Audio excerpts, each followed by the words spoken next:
to occasional war efforts as laborers, or our ability, or our status as a perceived threat to the future of the country. Asala was about celebrating the things that were ignored when aspects of what made African American lives valuable in other ways were ignored. So as a member of Asala, I joined Dr. Delaney in looking for evidence of African Americans expressing their personhood, expressing what they find beautiful, what they love, what they want to celebrate, who their families are, and the struggles that they face in trying to continue to have a life worth living, a life that's respected and being acknowledged. So that quick introduction is how I would summarize today's document. It was created in 1946, right at the end of World War II, as a petition to the United Nations with the basic argument that African Americans were not having their human rights acknowledged within the United States. They were hoping that the United Nations would reach out through diplomatic efforts to try to change that situation. The fact that they were reaching out to the United Nations was also an implied indictment of the United States, an implied argument that all the methods for trying to get political, legal, social, economic protection from the US, state, or local governments had been tried and exhausted with marginal success by 1946. So as we read, I encourage you to think about the arguments within that petition. Also compare them with the way that you perceive African American lives and African American human rights in modern day America. And if you want to know more about African American history, and especially how to study and celebrate that history here in the Dallas area, I encourage you to go to the website of the W. Marvin Delaney branch of Asala and learn how that you can get involved.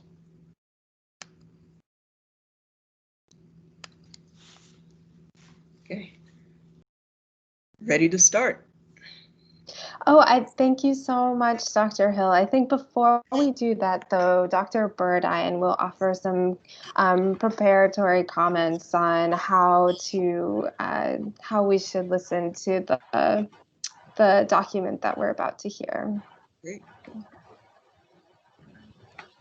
Thank you so much for that introduction and just sharing out of resources. I am a licensed psychologist and think specifically about and kind of nerd out about and really appreciate thinking about cultural identity and cultural identity development, and oftentimes, particularly in the context of our teaching and the anti-racism work that we are attempting to have happen across our campus and in the community. A big part of that is exploring the ways that systems of oppression and experiences of marginalization create stress and trauma for folks who hold marginalized identity, and especially for folks who hold multiple marginalized identity, and really grateful to the work of Kimberly Crenshaw to really highlighting the importance of thinking about multiple marginalized identity experience and the way that as intersectionality we should consider that when we're talking about race and racism, that thinking about that in the context of sexism, in the context of transphobia, in the context of class, capitalism and classism. So that is a part of what I just wanted to name. I think this exercise in and of itself is hopefully an experience of affirmation, right? Learning about this petition and this call that happened, that folks who came before us were working at, toward our healing and liberation. And as our, I mean, for, you know, BIPOC folks, specifically Black folks in the U.S. And so while that is very powerful, and I anticipate, for me, I got really excited about this and thought about how powerful this is going to be for me, particularly in the context of our socio-political climate this past summer, and leading into an election cycle for our government, and the implication of being able to hear a little bit of what I consider to be kind of the blood that's in my veins, and the advocacy and the powerful work. So even for us, those of us who are on the Teach-In collective, all of you who are interested in creating a different experience and a different world for us in academics, we're going to hear about and kind of be able to experience that. And hopefully it'll be a powerful and affirming experience. I also know that a part of that is recognizing too that that some of that can bring up our own stress and trauma, right? As much as I am aware of this being a powerful experience, I'm aware that we are a group of people that includes a variety of racial identity, you know, socioeconomic status and background, a lot of different variability within class, right? And so that means that the experience is likely to also potentially be unintentionally microaggressive in some kind of way. I might feel marginalized, or might have a stressful or traumatic response to, for example, hearing a person that I read as white or who is white identified reading some of this together. So I just wanted to, and the Teach-In collective wanted to make sure that we named that and invite folks to take care of themselves in the process, and hold that this is maybe a different experience for particularly for those of us who identify as Black and African American, that we're holding that while this is a powerful experience in there, even for me, and if you do want to see more folks, then to switch your view to large gallery view, it's powerful for me to see folks who look like me. It's also impactful for me to see folks who don't look like me, who are in this collective experience. So more than anything, wanted to name that, and like I said, hope that this will be a part of an affirming experience. And for those of us on the call who do not identify as Black, and that's both, you know, to non-Black people of color, and then also, you know, folks who identify as white, that there's something in it for all of us. And I wanted to share a resource, and I'll post it in the chat now. My Grandmother's Hands is a really powerful text speaking specifically about racialized trauma and pathways to us mending our hearts. And one of the things that I think can be really powerful about it is talking about, she talks about how you know, racialized trauma is something for all of us to be mending, and something that impacts all of us, both BIPOC folks and white folks. So wanted to share that resource. Please check out the author's website, and then also wanted to post for those of us who are internal and have access to the UT Dallas Interlibrary Loan Service. I've posted that as well. I'm also going to be available. Feel free to, if anybody has any questions or any concerns as you're taking care of yourself, and as you are thinking about the implications of this on your mental health, feel free to send me a private chat, and I can talk a little bit more about resources. That is what I have. Thank y'all. Wonderful. Thank you so much, Dr. Burdine. And I'm thrilled to see that our distinguished guest, Dr. Marvin Delaney, has joined us. So I'll offer a brief introduction of Dr. Delaney, and then, or Dr. Hill, would you like to do the introductions? I can just go ahead as well if you want. You go ahead. Okay. Well, as Dr. Hill mentioned, Dr. Delaney is the namesake of the Dallas-Fort Worth area regional branch of ASALH, which is the Association for the Society of Life and History. Actually, shoot, I always get the acronym for ASALH wrong. I'm so sorry, y'all. Dr. Delaney, I'm deeply, deeply sorry. No It's problem. in the chat box. No problem. No problem. It's the Association for the Study of African American Life and History. Thank you so much. All right. And so Dr. Delaney has been the former chair of the University of Texas at Arlington, the history department, a 14-year executive director of the Avery Research Center for African American History and Culture in Charleston, South Carolina. And Dr. Delaney earned his history doctorate from the Ohio State University and graduated magna cum laude as an undergraduate history major at Central State University in Wilberforce, Ohio.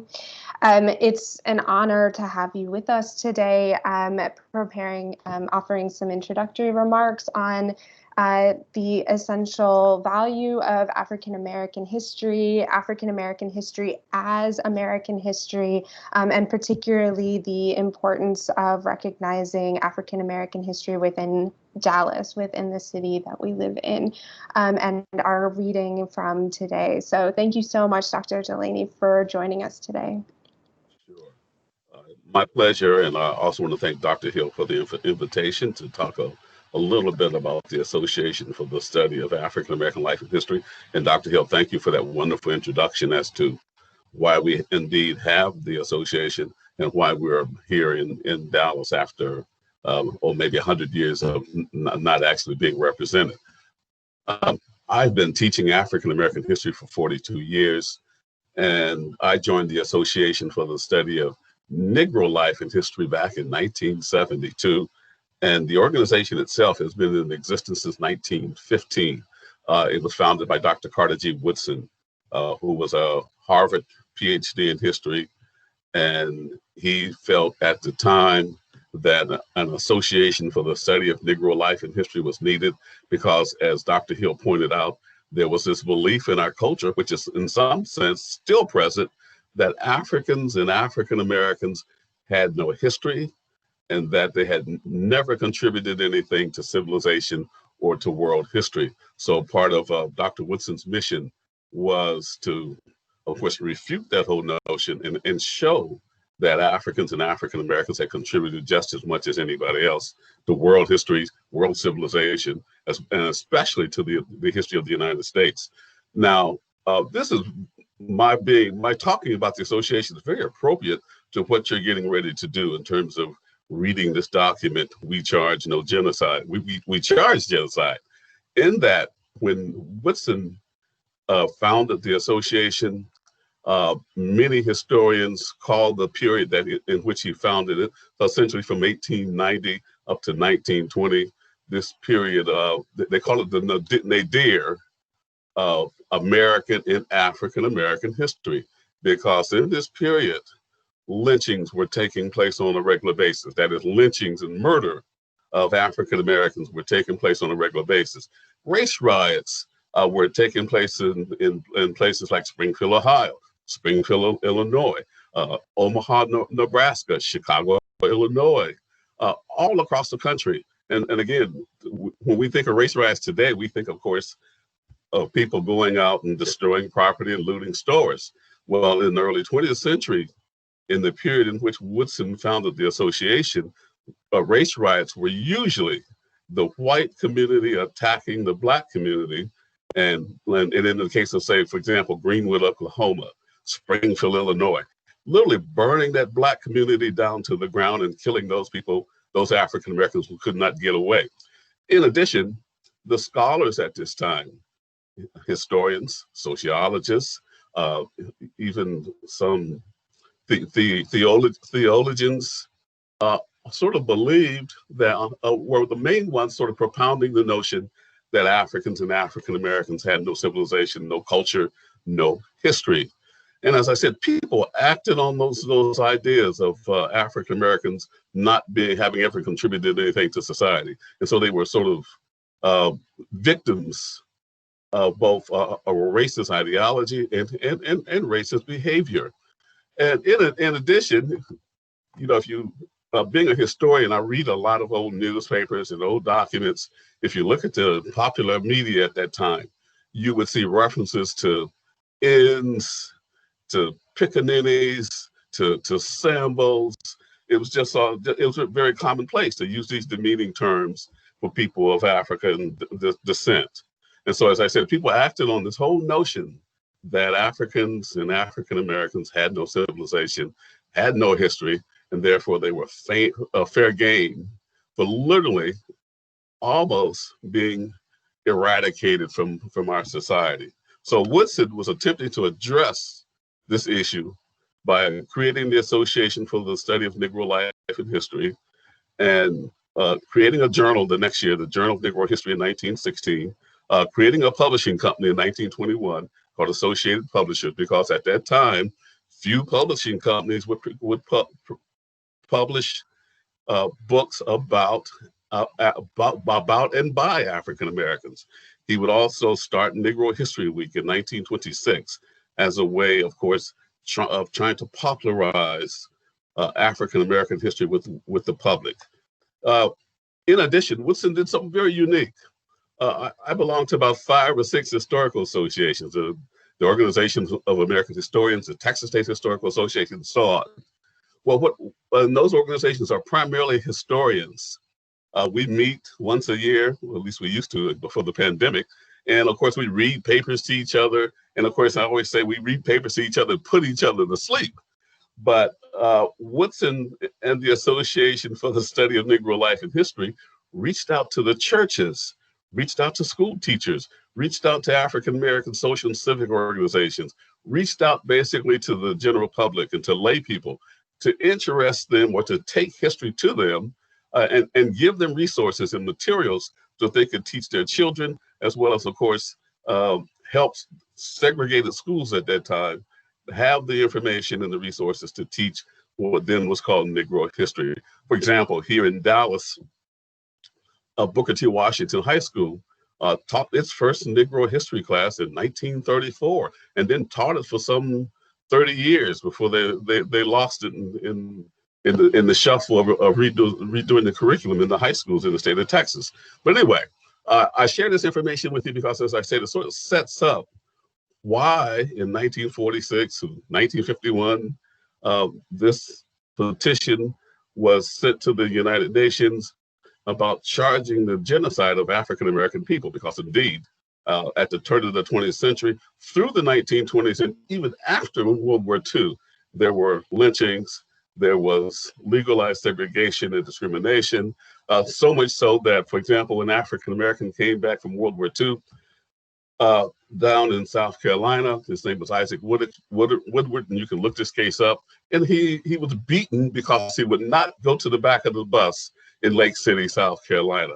And of course, this attracted the attention of the president at the time, Harry Truman, who then made it his mission to try to do something about civil rights. And so as a result of the beating of Isaac Woodward and the blinding of him, Truman started the Committee on Civil Rights, and we got some of the first civil rights legislation in the late 40s and early 50s under Harry Truman. So again, I want to sort of set that up so when you read this document, you'll see that there'd already been this long history of just cruelty, violence, and bloodshed against African Americans and their communities in this country. So I always tell people one of my research areas is the police and criminal justice. And I always tell people, what we're seeing today is not really that much of a change, that the police have always acted on, white supremacy. They acted to defend white supremacy and of course, to brutalize African Americans and literally to keep them in their place. So we charge genocide was right on the money at the time that it occurred, and I'll stop there.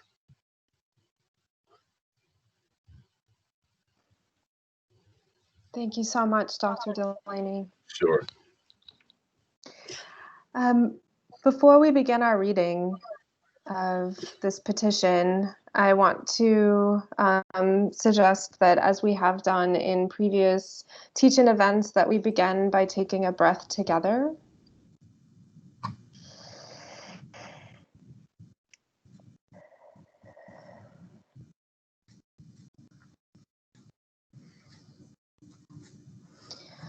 So Michelle Nash will be our first reader, and readers will simply begin when the last reader has ended. So we won't do introductions. This will be simply a tapestry of voices weaving together and reading aloud this document. So Michelle, thank you so much for starting us on this document. Alrighty, so we can begin. To the United Nations, on behalf of 13 million oppressed Negro citizens of the United States of America. For more than 3 centuries, the Negro people have worked to build America into a great nation. We have fought to preserve the unity of our country within and to defend it from enemies without. And when the fascist enemies of all mankind recently threatened to overrun the whole world, we joined hands with our countrymen and with the freedom-loving peoples of other lands to crush the fascist monster and to lay the basis for a genuine Parliament of Man, the United Nations. Ironic indeed is our reward, barred from the most industrial and business employment on the spurious grounds of race, bound to the soil and semi-feudal serfdom on the cotton plantations of the Deep South, forced to live in overcrowded slum ghettos in our great cities, denied any substantial education for millions of our children, lynched and terrorized, kept from effective use of the ballot in many states, segregated like pariahs. The more than 13 million Negro Americans still suffer an oppression which is revolting to all the canons of civilized society. It is with genuine anger and disgust that the Negro people, like all other friends of freedom, view the hypocrisy of our government's professions to leadership in the promotion of freedom and democracy throughout the world. We are enraged at the knowledge that our American Secretary of State, Mr. James F. Burns of South Carolina, subscribes to the same policies of anti-Negro oppression as did the late heir Adolf Hitler and does the President Senator Theodore Bilbo of Mississippi. We have petitioned our own government time and again for redress of grievance. This we will continue to do, for the main responsibility lies with the rulers of America. We also call upon the United Nations, as we have every legal and moral right to do, to mobilize the influence of all organized mankind toward fulfillment here in the United States of the stated purpose of the United Nations to promote and encourage respect for human rights and for fundamental freedoms for all, without distinction as to race, sex, language, or religion. Thus it is that the 10th anniversary convention of the National Negro Congress voted to address to the UN this petition to the Economic and Social Council of the United Nations, and to append thereto the accompanying digest of the facts on the oppression of the American Negro. The formal presentation of these documents was made at Hunter College, New York City, on June 6, 1946, to representatives of the United Nations. Now it is up to the progressive citizens of our country of all races and creeds quickly to endorse and actively to support this petition.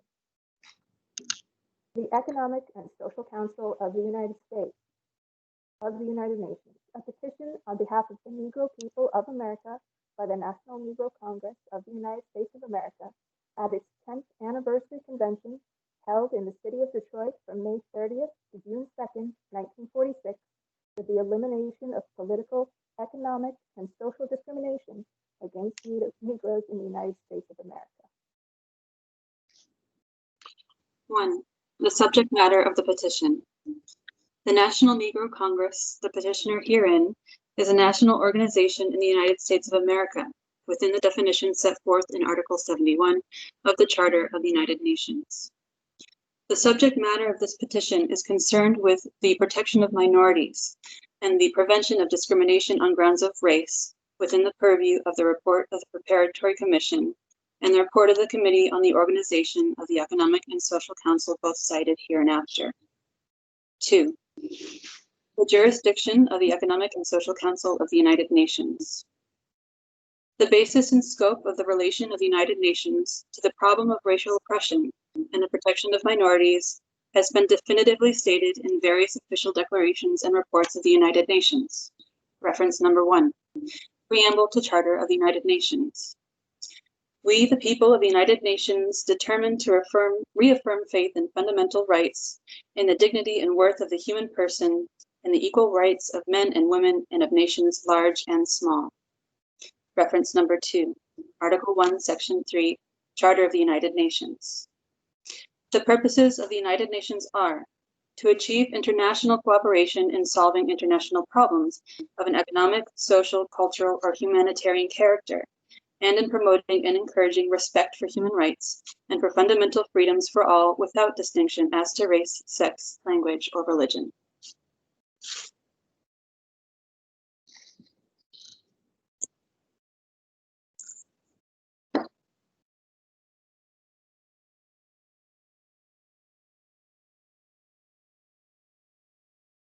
I'll continue. Reference number 3, Article 13, Section 1B, Charter of the United Nations. The General Assembly shall initiate studies and make recommendations for the purpose of promoting international cooperation in the economic, social, cultural, educational, and health fields, and assisting in the realization of human rights and fundamental freedoms for all without distinction as to race, sex, language, or religion. Reference number 4, Article 55, Section 1C, Charter of the United Nations. With a view to the creation of conditions of stability and well-being, which are necessary for peaceful and friendly relations among nations, based on respect for the principle of equal rights and self-determination of peoples, the United Nations shall promote universal respect for and observance of human rights and fundamental freedoms for all without distinction as to race, sex, language, or religion. Reference number 5, Article 62, Section 2, Charter of the United Nations.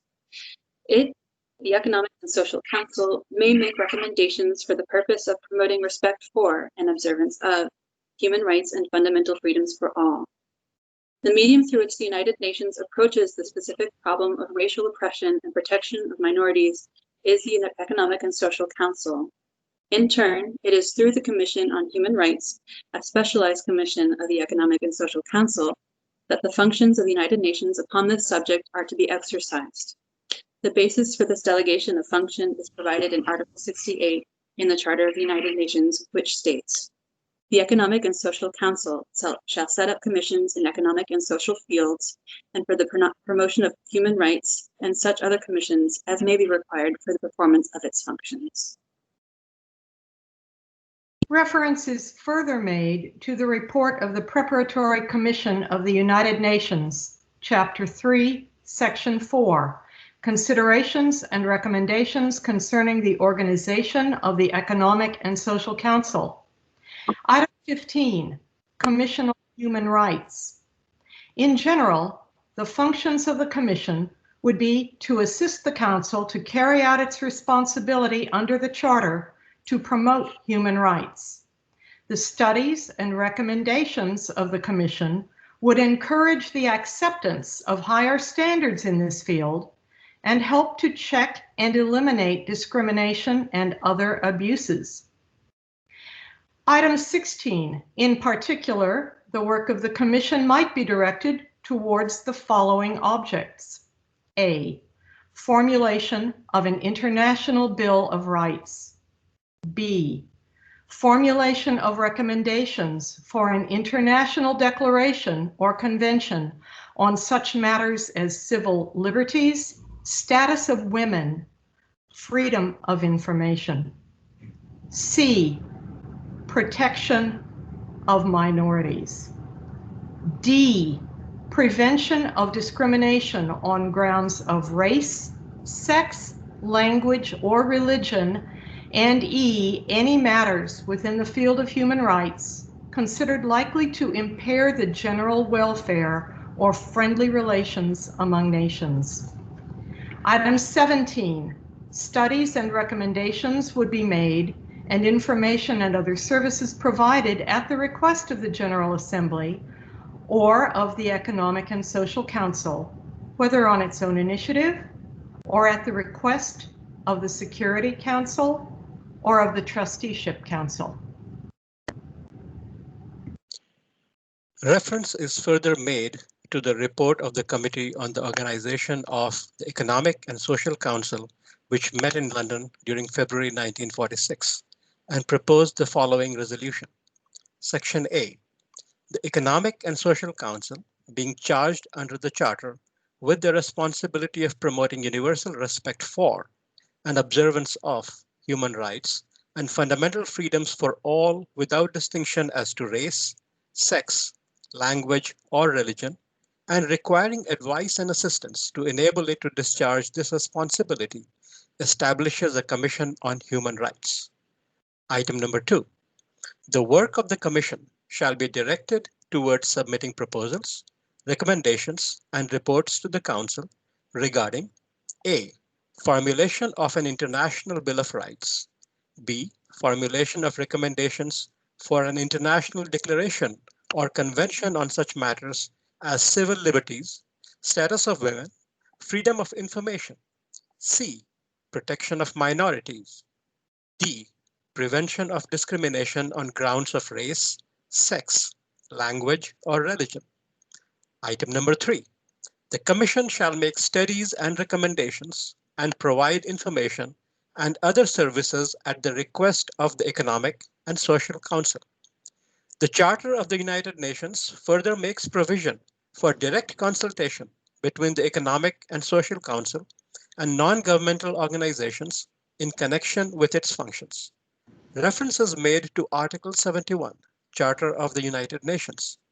The Economic and Social Council may make suitable arrangements for consultation with non-government organizations which are concerned with matters within its competence. Such arrangements may be made with international organizations and, where appropriate, with national organizations after consultation with the member of the United Nations concerned. Closed quotes. Number 3, proof in support of the petition. The evidence in support of this petition is set forth in full in the document attached hereto and made a part hereof entitled The Oppression of the American Negro, the Facts, which conclusively establishes that a condition has existed throughout the United States of America during its entire history and prevails at this time of the political, economic, and social discrimination against Negroes because of their race and color, resulting in the denial of equal democratic rights to 13 million Negro citizens and requiring the consideration of the Economic and Social Council of the United Nations. Wherefore, your petitioner respectfully prays that the Economic and Social Council, through its Commission on Human Rights or otherwise, 1, make such studies as it may deem necessary of the conditions herein described as they exist in the United States of America pertaining to political, economic, and social discrimination against Negroes because of their race and color. Number 2, make such recommendations and take such other actions as it may deem proper with respect to the facts herein stated, to the end that higher standards in the field of human rights may be achieved in the United States of America and discrimination and other abuses on the grounds of race and color may be checked and eliminated. 3, take such other and further steps as may seem necessary, may seem just and proper, to the end that the oppression of the American Negro be brought to an end. Respectfully submitted, National Negro Congress, by Dr. Max Jurgen, President, Revels Caton, Executive Secretary for the National Board.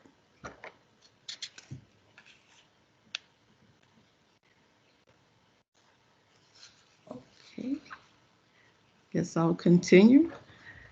The Oppression of the American Negro, The Facts, prepared by Dr. Herbert Aptheker for the 10th anniversary convention of the National Negro Congress, Detroit, Michigan, May 30th through June 2nd, 1946. In the United States of America, there are over 13 million human beings restricted to a second-class citizenship and subjected to a brutal system of oppression and discrimination based upon the inhuman and unscientific fascist theory of racism. These statements shall be established by citing data obtained in their entirety directly from official publications of the United States government. Population.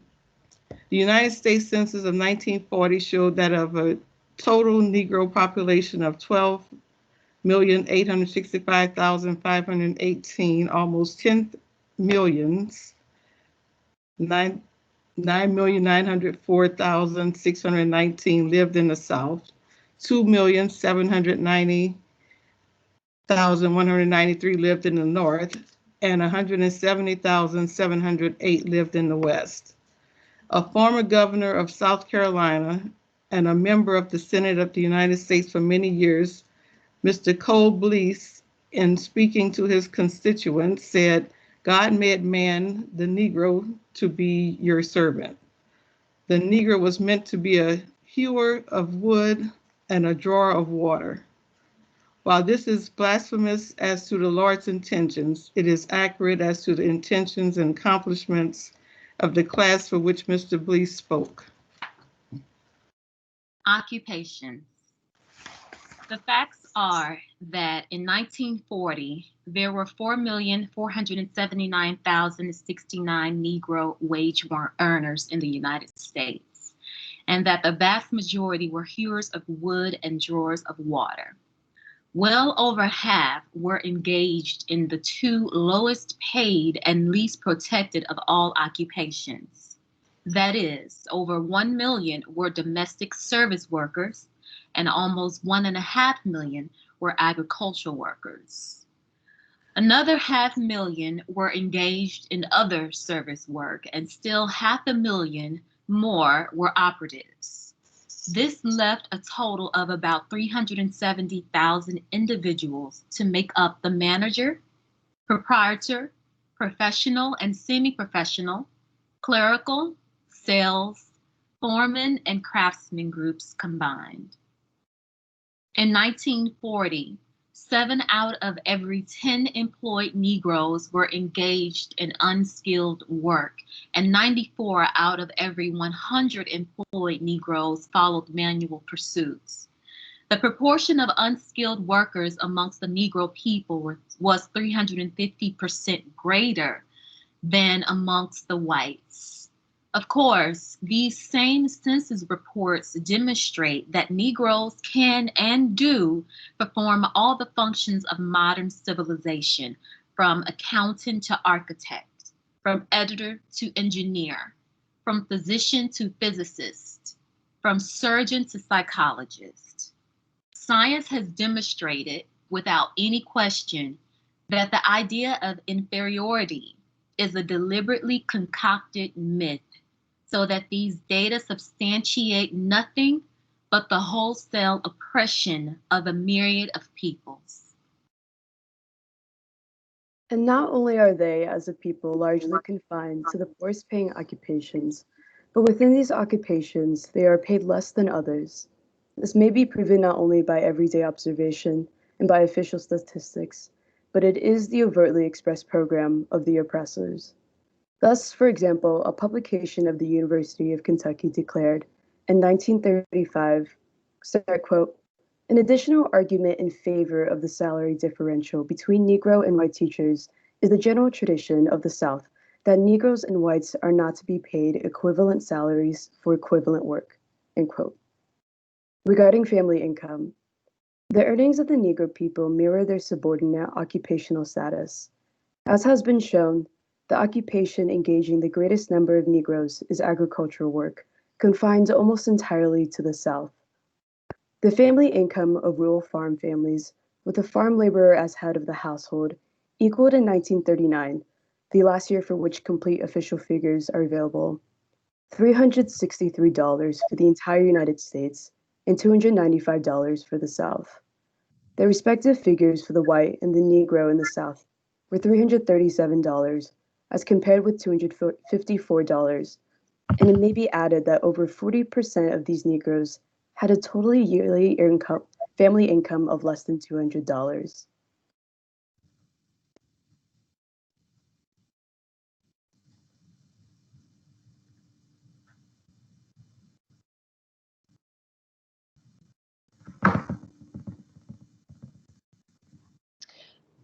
Professor Scott, I believe you're muted.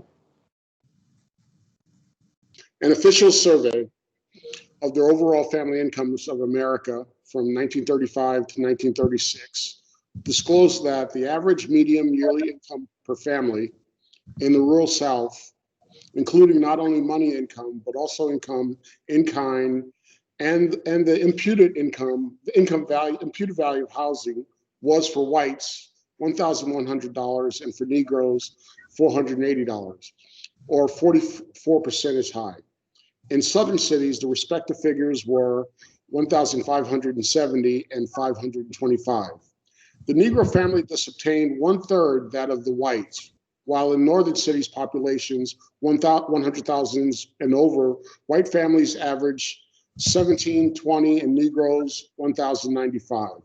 The meaning of these figures in human terms will be somewhat more apparent when it is realized that as of March 1935, the cost of a WPA emergency budget for a manual worker with a wife and 2 young children in Columbia, South Carolina was $845.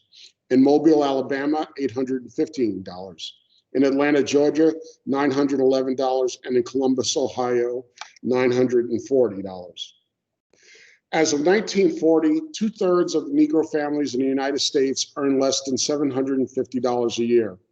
And this was true notwithstanding the fact that about 2 in every 5 Negro women were in the labor force, in contrast to 2 in every 8 white women. Here too, it is important to note that the government itself declared that a city family of 3 needed in 1941 an income of $1,475 to cover current living expenditures, almost exactly twice that actually obtained by most of its urban Negro citizens. Housing. These statistics represent, of course, food, homes, life, and death. Official publications have summed up some of the facts in a few succinct lines and figures. Thus, for housing, we are told most Negroes have been unable to rent or own decent, safe, and sanitary houses in which to live and bring up their children. Figures will make this concrete.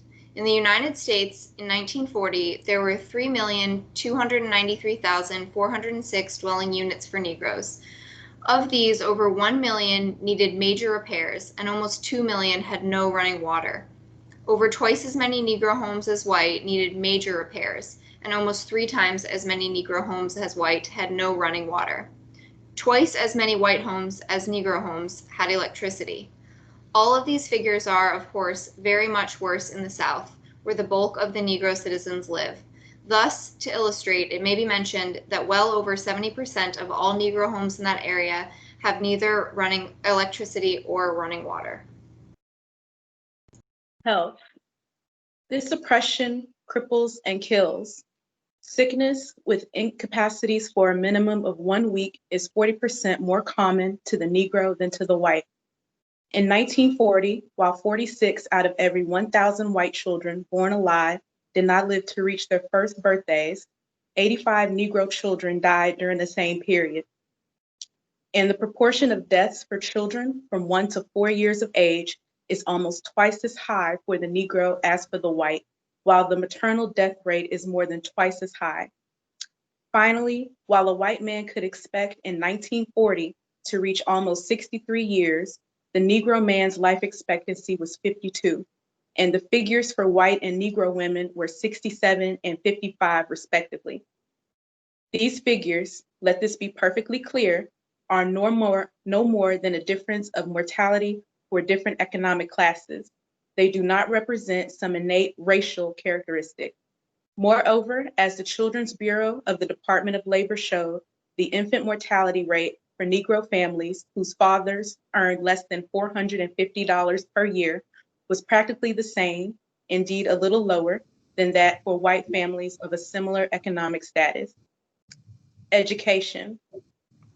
The attempted degradation of this entire people includes and is concentrated upon unequal educational opportunities. This fact of undemocratic education may be demonstrated in dozens of different sets of official figures issued by all or some of those 17 states where separate Jim Crow systems are required by law and where the majority of the Negro people live. The latest compilation coming from the United States Office of Education states, data for any given year show the wide differences which still exist in many states between educational opportunities for white and Negro children. All phases and facets show this discrimination. Thus, for 1941 to 1942, while the load per white teacher was about 28 pupils, it was 36 for the Negro teachers. While the average number of days a white child attended school was 144, it was 128 for the Negro. The average annual salary for the instructional staff, including supervisors, principals, and teachers, in Alabama was $923 for whites and $458 for Negroes. In Arkansas, $740 versus $441. In Florida, $1,282 and $671. In Georgia, $961 and $460. In Louisiana, $1,303 and $547. In Mississippi, $712 and $226. In South Carolina, $1,038 and $465. In Virginia, $1,133 and $765.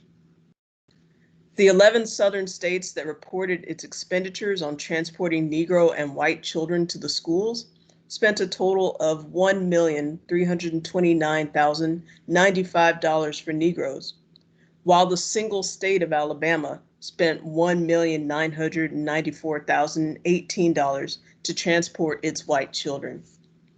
In this regard, South Carolina, whose Negro children number very nearly the same as the white children, 212,630 and 262,580, spent $1,222 to $226,000 for transportation of the latter and $6,691 for the former.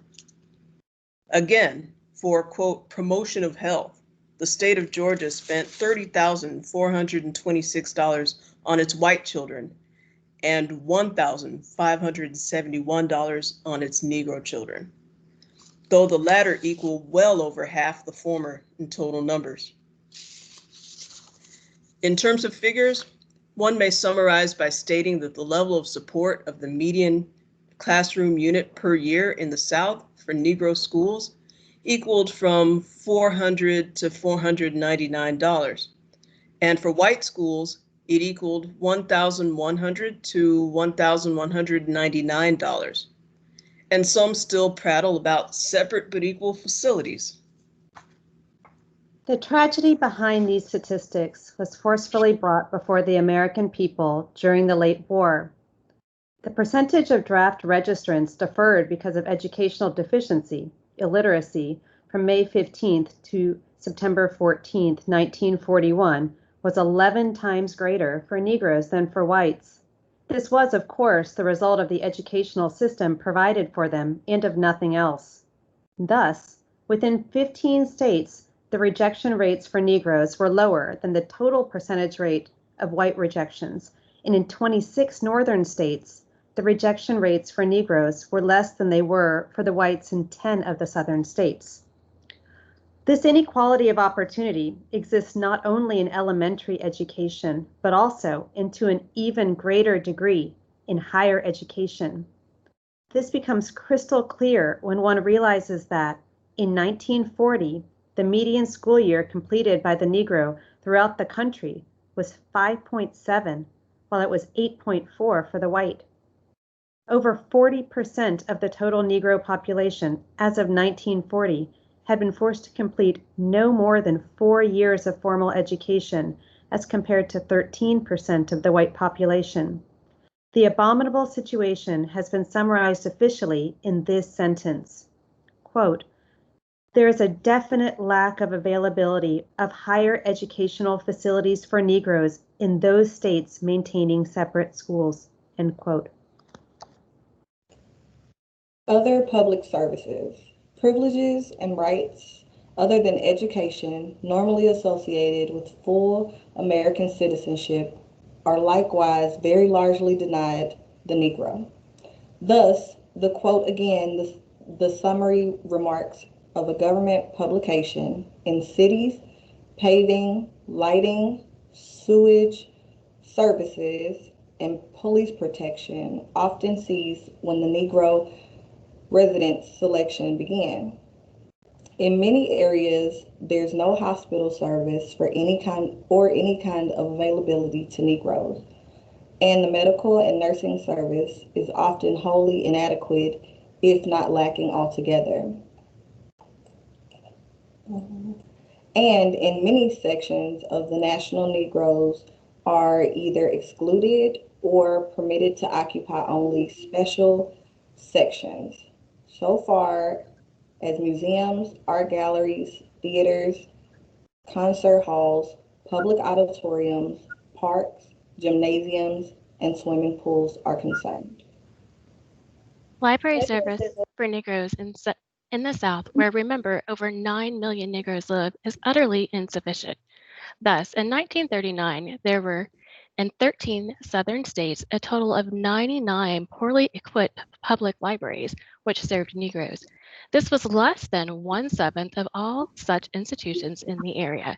It meant that while 43% of the white people in the South were provided with public library service, but 21% of the Negroes had any such service.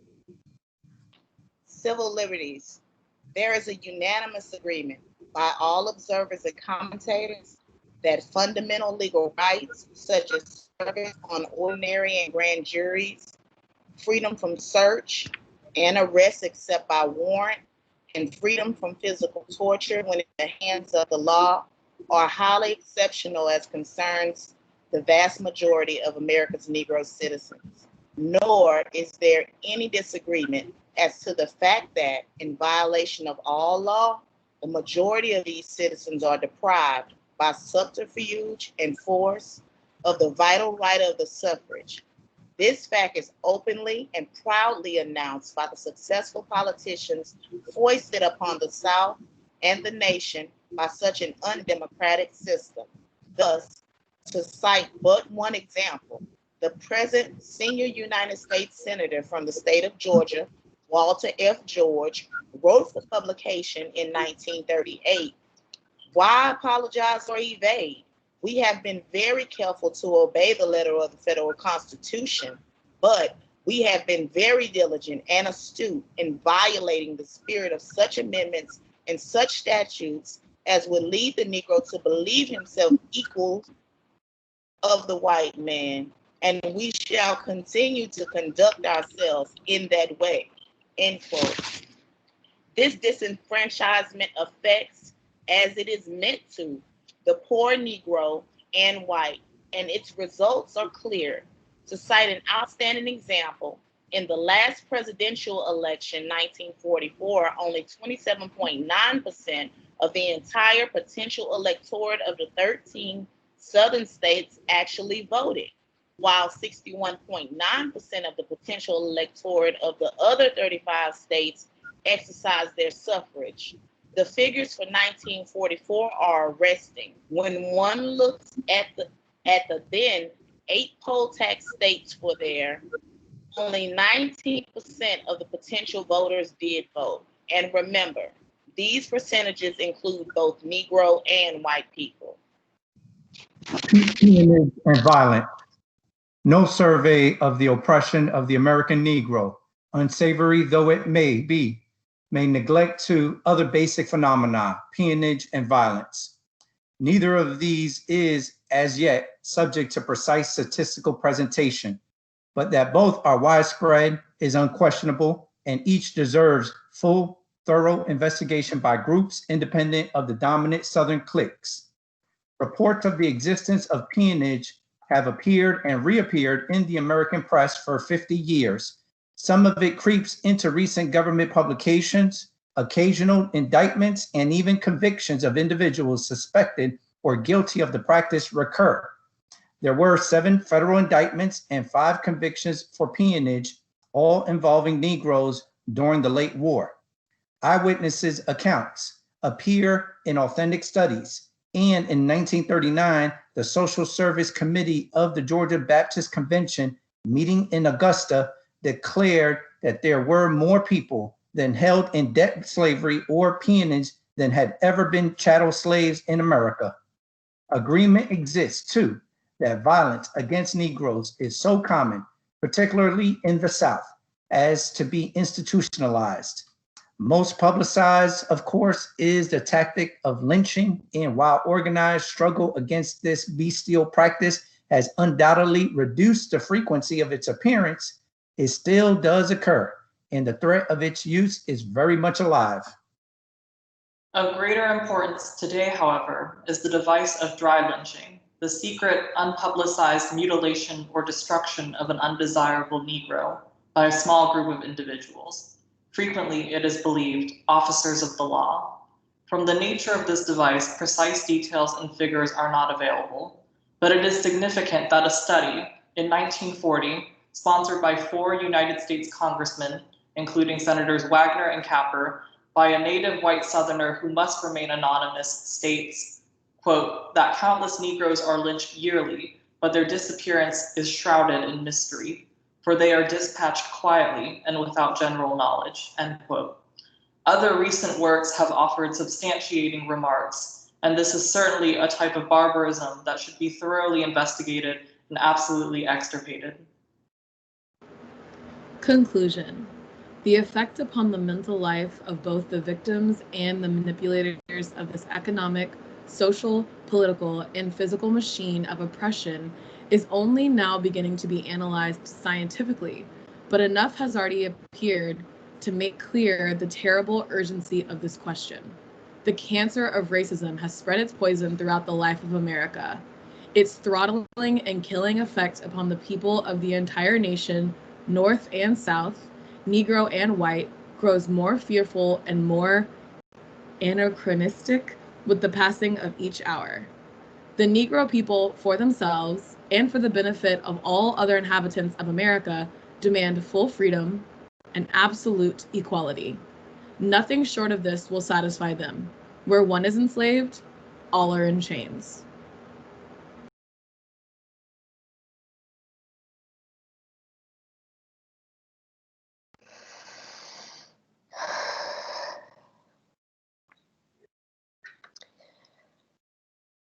Thank you all so much. We have time if people would like to offer questions or responses to what we've just heard together.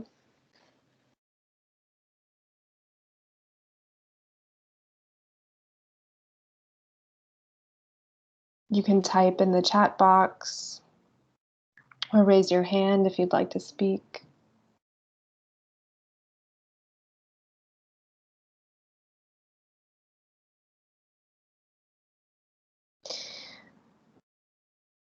Yes, I have Dr. Burdine and Dr. Prakash.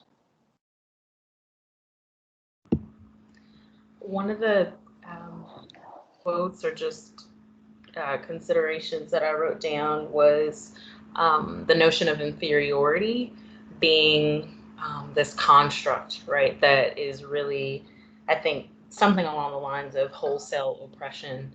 And that's one of the things that stood out.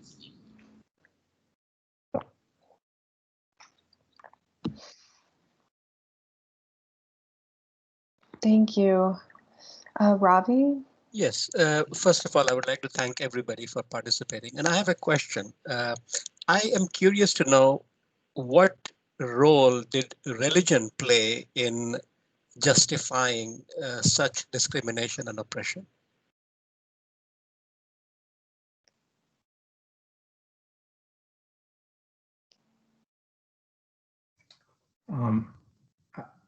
I could speak to that.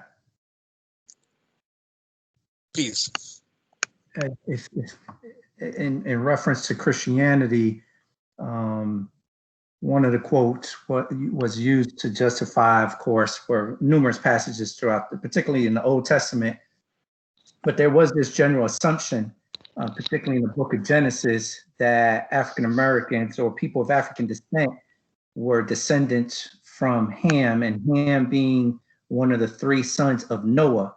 And supposedly the legend goes that Ham witnessed Noah naked and drunk, and that of course was perceived to be a sin. And so when Noah woke up from his drunkenness, his two other brothers, Seth and Japheth, allegedly Japheth representing Asians and Seth representing Europeans, that they went and told their father Noah that their brother Ham had saw his nakedness, and thus Noah allegedly cursed Ham and claimed that he will forever be a slave to his two brothers.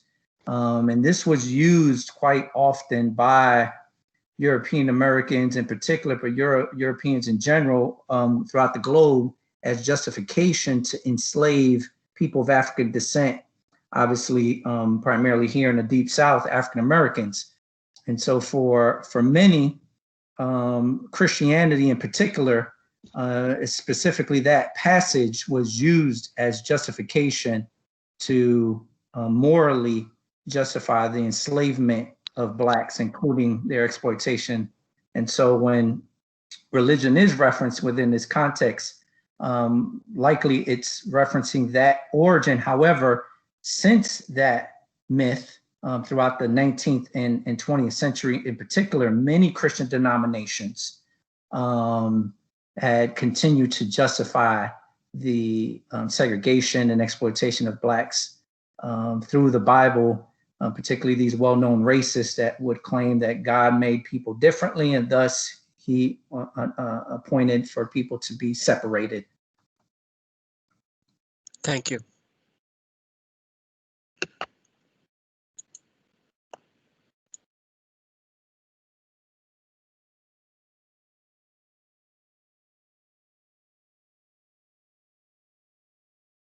Please, Dr. Hill, go ahead.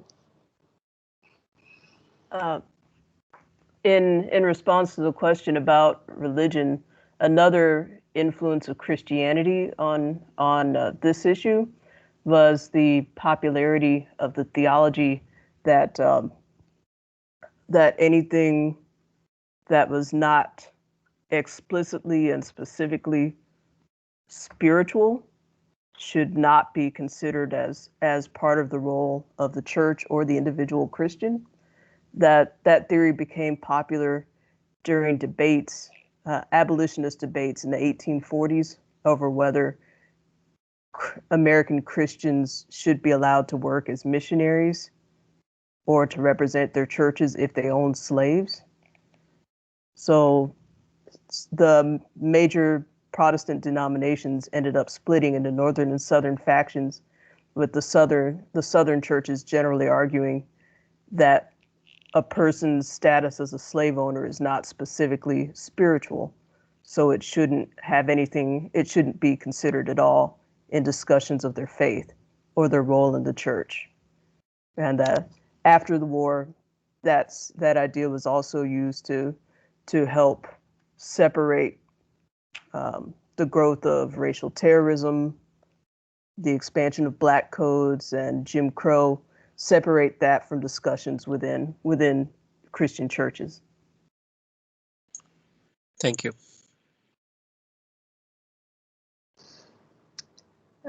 We have a, did I see a hand? I didn't. We have a question in the chat, which I think Dr. Hill, you can also speak to. Carolina asks, I wonder which would be better, a new submission into the UN with updated information or acknowledgement from the UN? Yes, I do have an answer to that I am pasting into the chat box. Thank you, Dr. Hill. The United Nations Human Rights Council completed its report on rural African Americans in the spring of 2016 and concluded that report by arguing that there were human rights violations occurring among African Americans in 2016, violations that should be addressed with reforms, including reparations. And the U.S. government has yet to officially respond to that report.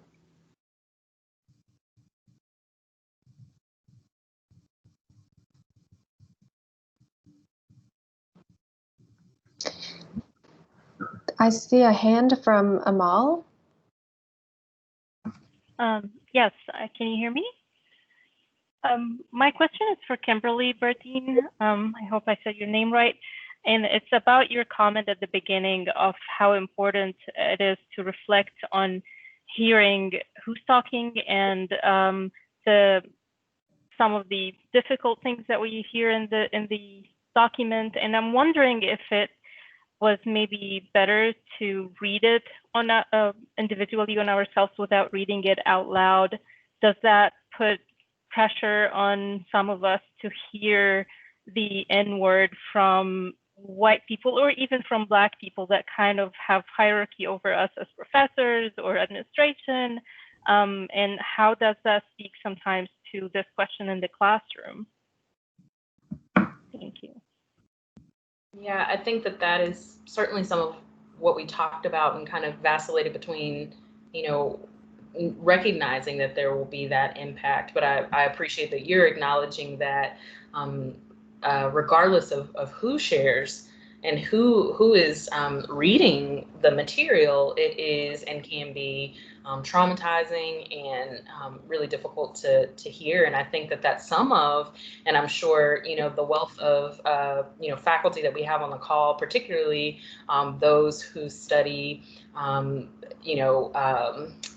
who are anthropologists or cultural studies, folks, that I think that's a part of and can be some of what can be used as a barrier for some folks to engage in really necessary and powerful dialogue. I think some people, though, I know a part of what can be a traumatizing experience in the classroom is also people not in any way acknowledging or naming the potential impact. Yes, it is history and it's print, right? And there's some power in that and some normalcy in that, and we ought to be able to kind of read that, right? But I think it goes a long way, right, for someone to preface and acknowledge that there will be differential impact, that there will be even impact.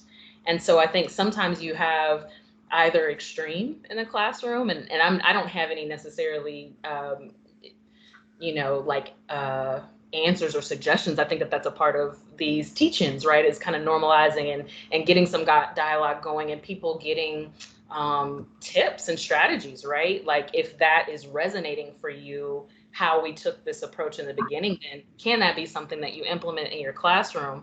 Not that we necessarily did anything different, right? But naming it and inviting people to have those reactions. And then particularly for folks who have marginalized experience, thinking about ways to offer support to them and to create a sense of safety in how you then address it. But I think it has direct implications, and I appreciate you kind of calling our attention to that here at the end, right? To reflect on that in terms of classroom experiences, because I think it's important. Thank you.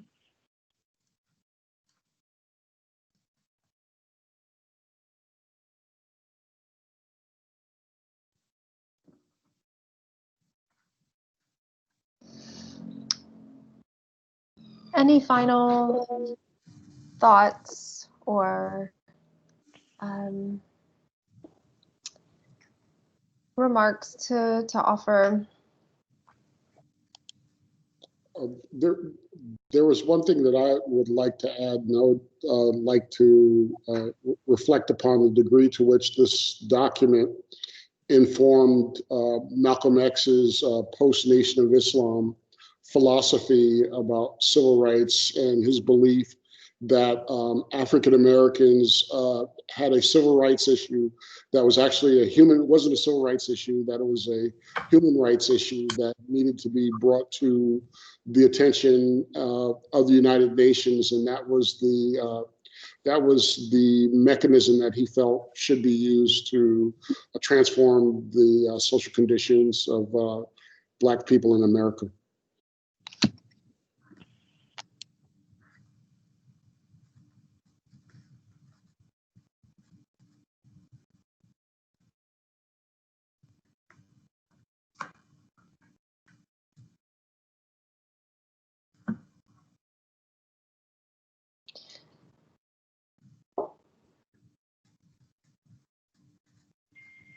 Does anyone want to respond to Professor Scott? Yes, Dr. Guzman. I just wanted to add, also there was a prominent attorney by the name of William Patterson, who also submitted a document to the United Nations after Max Yeager did in the 1940s. His was in the early 50s. And so there's this very long and rich tradition of African Americans taking the case to the United Nations and other international bodies in order to bring attention to the world of this issue of exploitation by the United States government. And this is a very good book written by Gerald Horne just a few years ago on the life of attorney William Patterson. Thank you for allowing me to speak. Thank you, Dr. Guzman. And I see more hands.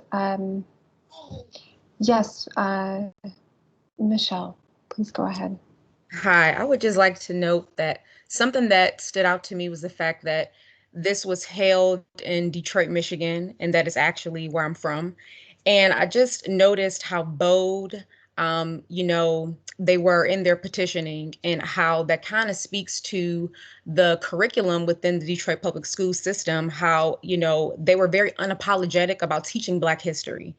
And you kind of juxtapose that with the curriculum in the state of Texas, and it's kind of non-existent. It's a very watered down, mild, very comfortable version of enslaved peoples. But I always say that, unfortunately, in the state of Texas, my students, they don't really get the full scope of the marginalization, the systemic oppression that exists and where it came from, because they're not really taught about Black history. And that is truly a disservice, because Black history is American history. And so, just reading this entire document, you kind of do a comparative analysis of where we were then to where we are now, and not much has really changed. But I think that this will serve as a good foundational understanding for a lot of students to even read this, to start to advance the conversation and to develop an understanding of where a lot of these things that they see now, where it stemmed from, or how far we have come or may not have come since the document. That's what stood out to me. Thank you, Professor Nash. Yeah, and Professor Nash, that brought up a very interesting point. And Dr. Prakash Ravi, and yesterday in our faculty senate, we were talking about ethnic studies and Black studies here at UTD and the need for such. And there was an argument that was posed about the cost-benefit analysis of such study. And I won't argue about like that line of reasoning, but I think they'd be well informed to read this document as a basis for understanding why it is important, especially as we reflect on some of the things that Michelle Nash just said about the types of educations that many of our students get here in the state of Texas that does not reflect the true scope of history and the contributions of many people to that history, which would argue for the importance of having ethnic studies and all across the board, so that we create people here and we send people out from this university with a larger and greater sort of scope and understanding of what it means to be a citizen of the world during this time.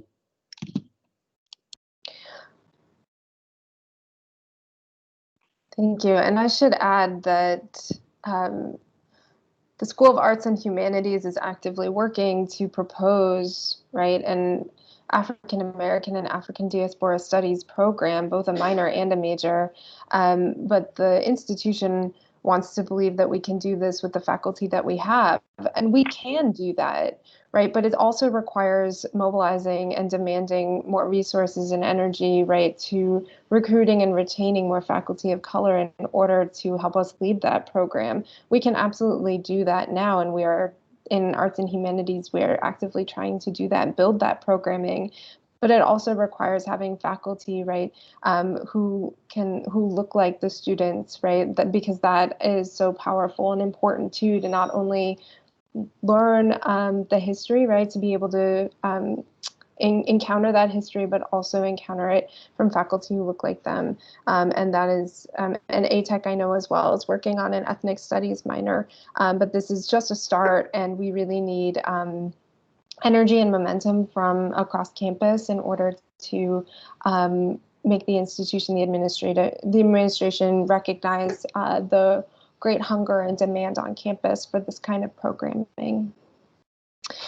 I still see hands. I don't know if they're for new comments or questions, or if it's Professor Nash, did you have something you wanted to add? Okay.